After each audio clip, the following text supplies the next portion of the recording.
Ну да.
сказать, да, и все.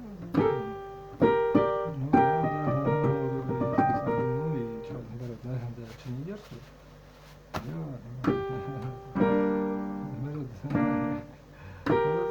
А я так говорю, да,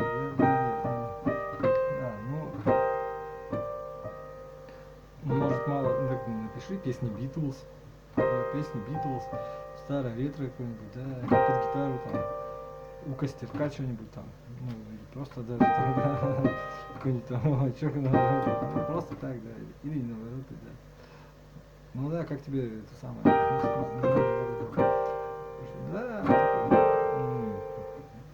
не знаешь даже,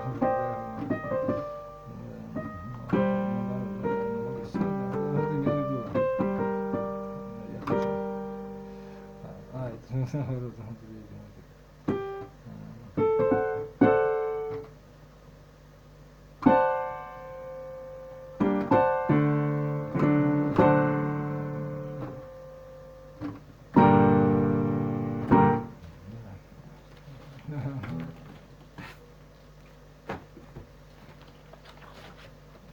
Шака-бука. Не знаю, я хочу классику вернуть.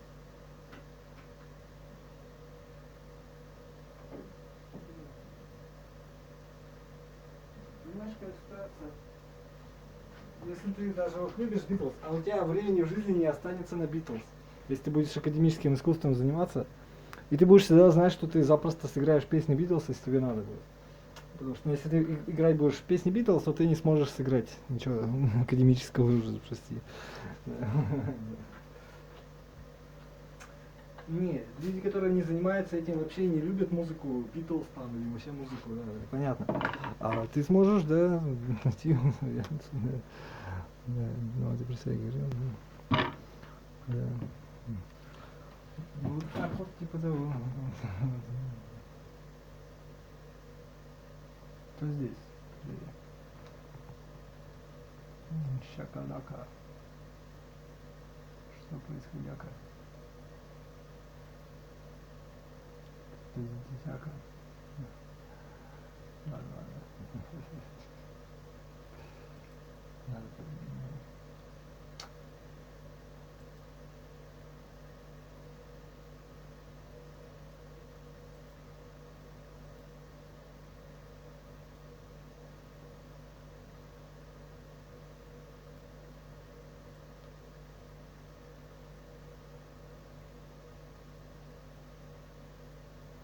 снять. О, привет. Пять. Отлично.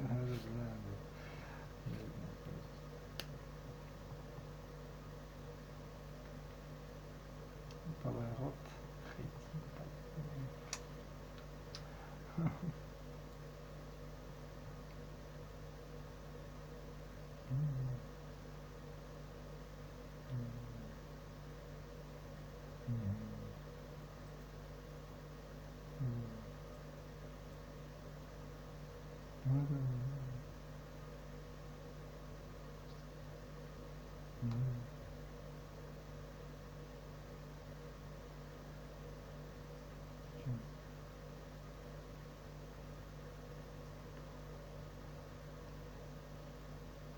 Каникулы в Простоквашино. Так, да.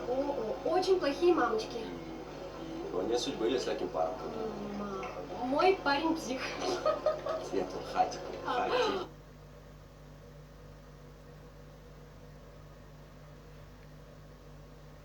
So out of anything you could possibly do for your health, fasting and intermittent fasting are the most important things you can do. There's nothing else that even comes close in creating more health. Now on the flip side, snacking and continued eating is the worst thing you can do for your health. So today I'm going to show you the basics of how to do intermittent fasting. Actually, it's not necessarily just for the beginners, it's for advanced people too, because I found that if you're running into a plateau or things aren't going as smooth, you need to go back to the basics. All right, let's get into the meat and potatoes of fasting. Well, we probably shouldn't talk about potatoes. How about the meat and cauliflower of fasting? What we're trying to do is we're trying to go from sugar burning to fat burning. A big confusion that a lot of people have when they're fasting is they think their body is starving. They think it's not eating. But in reality, your body is eating when it's not eating. It's finally eating its own fat. That is why the best indicator to know that it's working is your appetite gone. Okay? If your appetite is going away and you don't have any more appetite, you're not hungry anymore, guess what? It's working. And it makes it a lot easier to stick to if you don't have an appetite. So, the principle that I've talked about in other videos is you have to get healthy to lose weight, not lose weight to get healthy. That means that we're not necessarily focused on weight loss. Weight loss will come after you get healthy. But a better indicator for success is your ability to fast comfortably because you're not hungry. Like right now, it's 12 o'clock noon. I haven't eaten since yesterday at about 6:30. Am I hungry? I'm not hungry. I am absolutely not interested in any food at all. I don't want to eat anything right now. The first meal that I have will be roughly about 3:30 today. And even then, I could probably fast longer just because I've been doing it for a long time. But you want to get into a condition where the food is no longer controlling you. You're controlling your food. So many people are into this situation where the food is literally controlling their life and it's destroying their life. All right, so the first thing you need to do is skip breakfast, okay? Or start to push your breakfast further towards lunch, okay?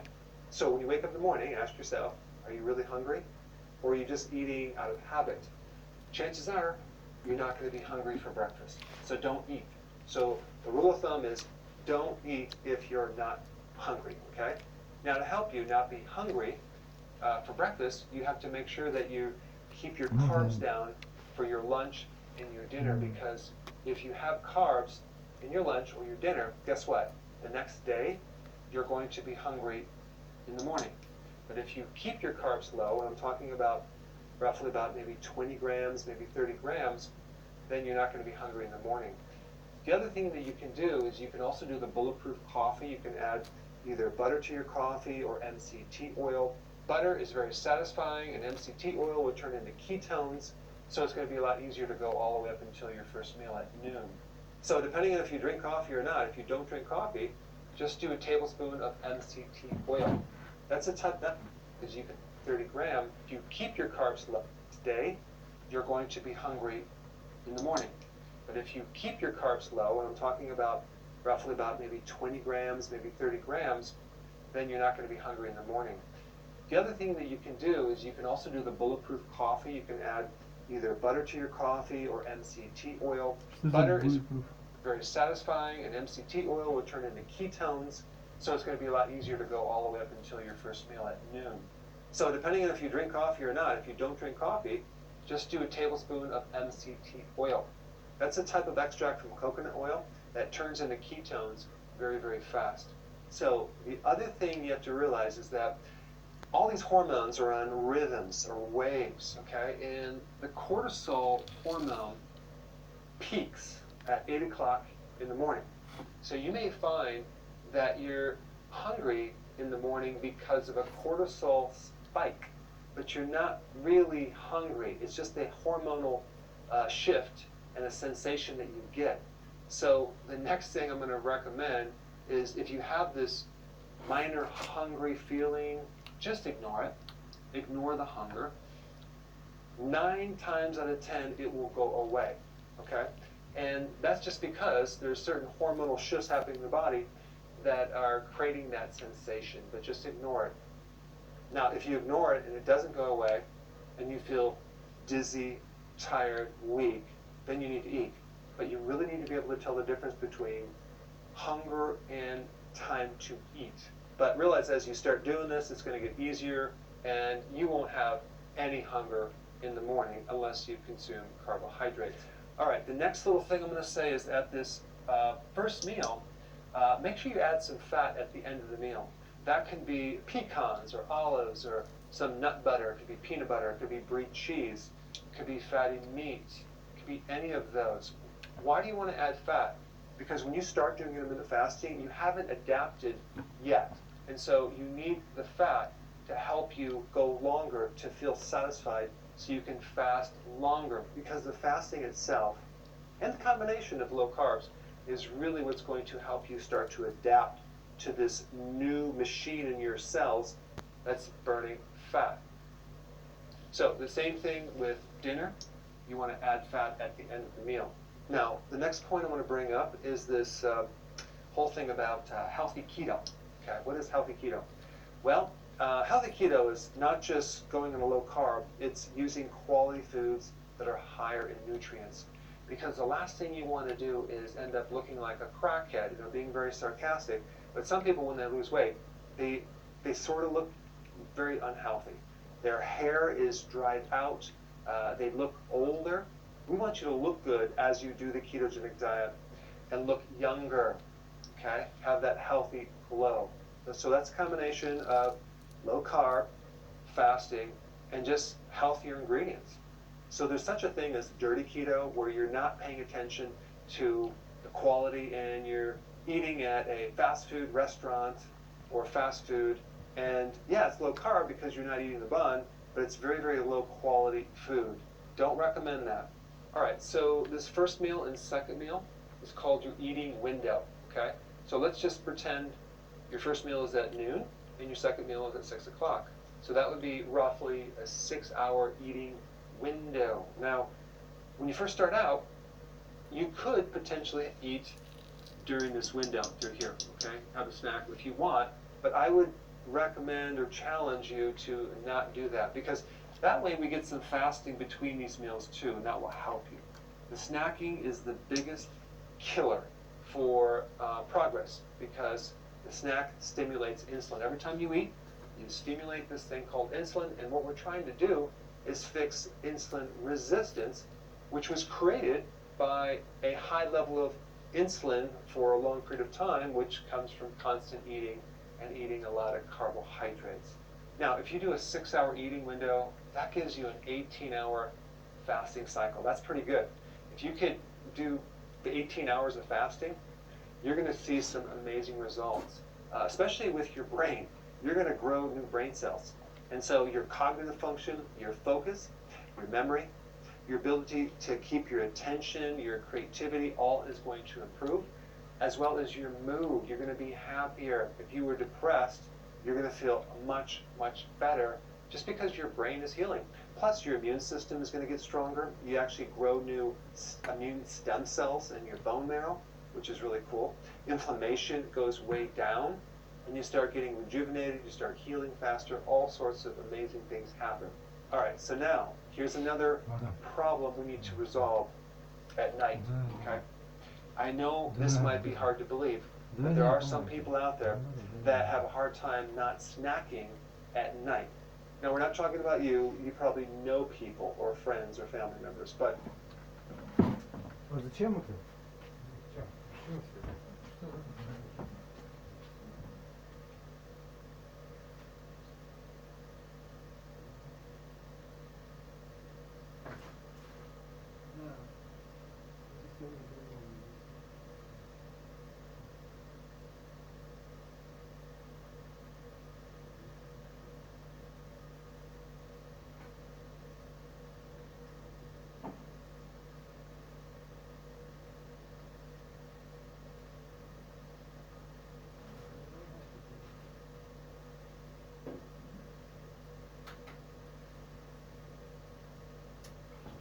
Я есть не хочу, блин, чтобы